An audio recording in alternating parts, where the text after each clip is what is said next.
Bom, então uma aula de língua portuguesa para o 7º ano, aula 28, e nós temos 2 assuntos aqui, tá? Não são muito longos, não.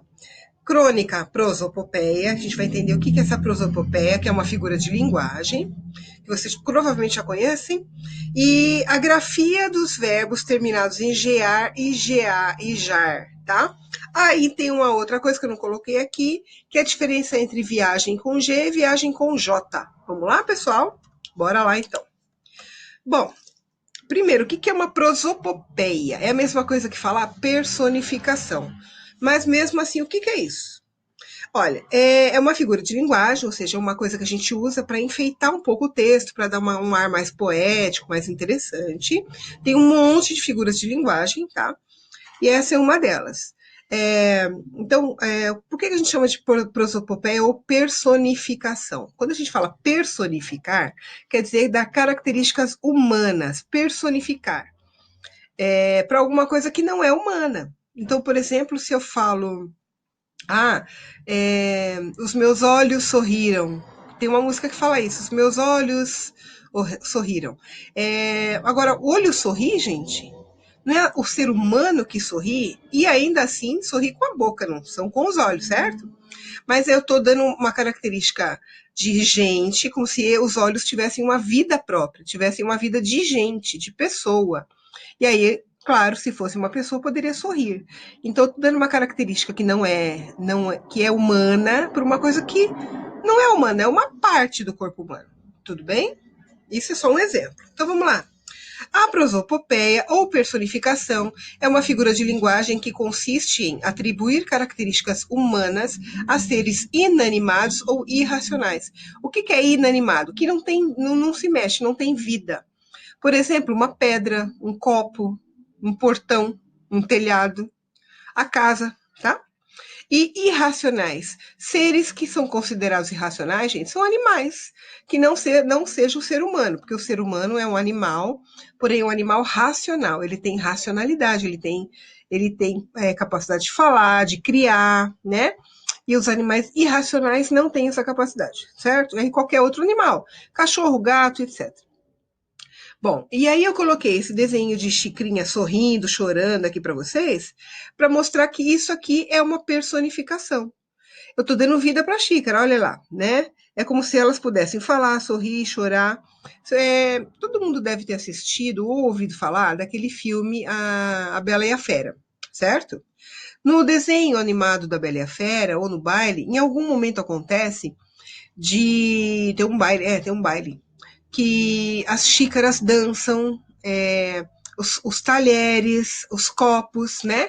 Eles criam vida própria, eles começam a dançar, se mover, falar, sorrir, chorar, etc. E isso é uma personificação, porque está dando vida para uma coisa que não tem vida. Tudo bem? E aí, sim, além da vida, são características humanas, né? Porque os animais, por exemplo, eles têm vida, mas eles não são seres humanos, eles não têm características humanas.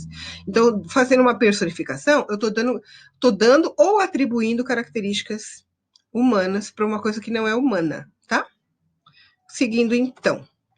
Aí tem um poeminha aqui do Vinícius de Moraes, para vocês verem, olha só, olha só. A estrela polar. Eu vi a estrela polar, chorando em cima do mar. Eu vi a estrela polar nas costas de Portugal. Desde então, não seja Vênus a mais pura das estrelas. A estrela polar não brilha, se humilha no firmamento. Parece uma criancinha enjeitada pelo frio. Estrelinha franciscana, Terezinha Mariana, perdida no Polo Norte de toda a tristeza humana. Olha, está atribuindo características aqui, chorar, se humilhar, que são coisas que são humanas, né? E está atribuindo isso a uma estrela. Então, o que o Vinícius de Moraes fez aqui? Ele personificou a estrela, ele deu características humanas para ela. Tudo bem, gente? É bem facinho. Outra, no cotidiano de vocês, cotidiano não, né? Nas coisas que vocês já viram na escola, um exemplo bem legal de personificação são aquelas lendas, sabe? Que, por exemplo, fala assim, tem várias, né? Fábula, né? Na verdade, não é lenda, fábula. Tem uma que é a onça e o bode. Tem várias fábulas, né? Onde os animais conversam, têm sentimentos, brigam, se humilham, se apaixonam, etc. Isso que quando acontece isso é uma personificação. Então, nas fábulas, a maioria delas, como são os animais que falam, então a gente pode falar que as fábulas são exemplos de personificação, beleza? Ou prosopopeia, que é a palavra mais adequada, embora seja feia, né? Vamos lá. Vamos falar aqui sobre o poeminha da estrela. Olha, o autor constrói a figura da estrela, atribuindo-lhe características como a capacidade de chorar, de humilhar-se, de entristecer-se, que são características humanas, que lhe confere uma personificação, como eu falei, ou seja, a estrela parece ter vida própria ao comportar-se como um ser humano. Mas né? Ela não tem vida própria, então ela não tem como se comportar como um ser humano. Então é uma característica que o autor deu a ela só para enfeitar um pouco a poesia, tudo bem? Esse recurso poético é uma figura de linguagem chamada prosopopeia, ou personificação, e possui exatamente esta finalidade: personificar seres inanimados ou irracionais, dar vida a eles. Beleza, gente? Essa é a parte da prosopopeia. Acho que ficou claro. Se depois tiverem dúvida, vocês me perguntam, tá? Agora vamos ver aqui como é que a gente escreve os verbos terminados em GR e JAR. Olha só. Escreve-se com J a configuração dos verbos terminados em JAR e GR. Por quê, gente? Porque tem gente que na hora de fazer a conjugação escreve errado. Então vamos ver. Verbo arranjar. Olha que ele é com J, A, R. Olha que legal que eu arranjei para você treinar. Então tá, nessa coluna da esquerda, onde tem os verbos arranjar, viajar, encorajar, enferrujar e gorjear, são verbos que estão no infinitivo, lembra? Verbos que não estão conjugados, terminando em R. Então, quando eu vou fazer a conjugação do verbo, você tem que ficar atento para o seguinte: se no verbo sem conjugação, que é o verbo ali no infinitivo, terminado em R, a palavra estiver com J, nesses casos aqui, quando você fizer a conjugação, sabe do que é conjugar? Eu, por exemplo, né? Arranjar, eu arranjo, tu arranjas, ele arranja, nós arranjamos, vós arranjais, eles arranjam. Você tem que, se o verbo no original dele, que é o sem conjugar, que é no infinitivo, ele está com J, quando você fizer a conjugação dele, ele também tem que ser com J, tá? Porque tem gente que confunde e escreve com G, por exemplo, e não pode. Então, olha lá, olha que legal que eu arranjei para você treinar. E do verbo viajar, olha lá. Espero que os amigos de Maluquinho viajem nas férias. Por que aqui é viagem com J? Porque a gente sabe que tem um viagem com G, não é? Aguenta aí um pouquinho que daqui a pouco eu falo. Ainda é o assunto da aula de hoje, tá? Olha o outro verbo, encorajar. Tomara que Maluquinho se encoraje a se declarar para Julieta. Encoraje. Então, se o verbo no infinitivo, ou seja, sem a conjugação, estiver com J, quando você fizer a conjugação, você tem que colocar com J também, tá? Olha o próximo. Enferrujar, desculpa, enferrujar. A porta do esconderijo da turma enferrujou. Enferrujou é qualquer objeto de ferro que pega a água, fica assim ao relento, ele acaba enferrujando, né? Ele cria um bolor do ferro, que é a ferrugem. E aí ele estraga. É isso, tá? Então, se o verbo enferrujar tem J, não G, aqui enferrujou, que é conjugado, também tem que ser J, beleza?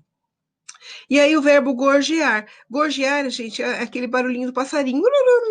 Ele está cantando, ele está gorjeando, tá? Então, olha lá, os pássaros gorjeavam lindamente. Gorjeavam, está conjugado, mas vem do verbo gorjear. Se o verbo gorjear é com J, aqui também tem que ser, beleza? Bom, sobre a terminação dos verbos, gente, é isso. Vocês têm atividades no livro. Quando vocês fizerem, se surgir dúvida, vocês me perguntem, beleza? Mas a gente falou da viagem com G e viagem com J. Gente, eu acho incrível como tem gente que ainda erra isso. Tem que ficar atento, porque é fácil. Fique atento, tá? É fácil, olha só. Qual que é a diferença entre eles? A palavra viagem com G é um substantivo e a palavra viagem com J é verbo. Quando for substantivo, você tem que escrever com G. Quando você escrever o viagem verbo, você tem que escrever com J. Olha só. Viagem. Viagem é um substantivo feminino e indica a ação de viajar, tá? Ele indica a ação de viajar, mas aqui não é uma ação. Olha lá, viagem, segundo o dicionário, olha, viagem é o ato de ir de um lugar para o outro e o resultado desse ato. O percurso para se deslocar a algum lugar. espaço que se percorre durante uma jornada, tá? Então, a viagem é o nome que eu dou para essa ação que eu vou fazer de viajar. Tudo bem? Então, é com G, G de gato. Agora, quando eu falo, eu pego a viagem e vou fazer dela um verbo e conjugar, aí é com J. Olha só. Viagem com J. Também é correto escrever viagem? Sim, é correto escrever viagem, mas depende como e aonde você vai escrever. Mas essa se trata de uma forma verbal de viajar. Ela pode aparecer conjugada na terceira pessoa do plural, do presente do subjuntivo ou no imperativo. Assim, a palavra deve ser grafada com J. Então, assim, que eles viajem, por exemplo. Que eles façam, que eles viajem, que ela viaje. Tudo isso é o verbo. Se for verbo, tem que ser com J, tá? Tudo bem? Olha os exemplos aqui. Antes de sair de férias, é importante programar um roteiro para a viagem, né? Para essa ação de viajar. Que aí, no caso aqui, é um substantivo. E organizar com os amigos para que eles viajem, aí é verbo, com você em boa companhia, tá? A viagem, substantivo, que você irá fazer demora bastante, não é mesmo? É provável que você viaje, verbo, hoje, não é? Então tem que ficar muito atento, gente. Hoje em dia ainda vejo gente errando isso. Não tem cabimento, certo? Porque não é difícil. Tudo bem? Então vamos lá. Olha, sobre esse vídeo aula você tem a apostila para fazer. Com relação à crônica, a crônica, gente, é porque a prosopopeia está incluída nessa parte da crônica. Você fará as páginas 70 a 73. Depois, da parte dos verbos terminados em jar e gear e a parte da viagem, você vai fazer da página 74 a 76. Tudo bem, galera? Tudo bem aí, moçadinha bonitinha da titia? Então, beleza. Se precisar de mim, é só mandar uma mensagem que eu ajudo vocês.